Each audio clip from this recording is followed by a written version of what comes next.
السلام علیکم ناظرین، میں ہوں مریم خان اور آپ دیکھ رہے ہیں پاک نیوز ٹی وی HD۔ خبر شامل کرتے ہیں لاہور سے۔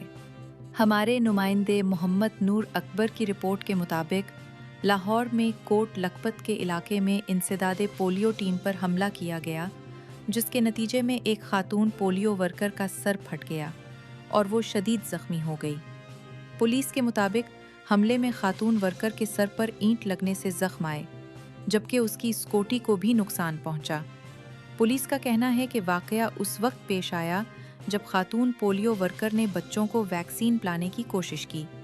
انسداد پولیو مہم کے دوران ملزمہ نے بچوں کو ویکسین لگوانے سے انکار کیا اور ورکر کے سمجھانے پر مشتعل ہو گئی۔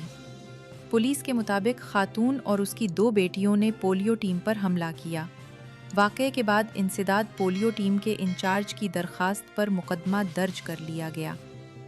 ترجمان پولیس کے مطابق مقدمے میں نامزد ملزمہ اور اس کے 2 بیٹے واقعے کے بعد فرار ہو گئے، جس کی تلاش جاری ہے۔ اب تک کے لیے اتنا ہی۔ مزید خبروں کے لیے دیکھتے رہیں پاک نیوز ٹی وی HD۔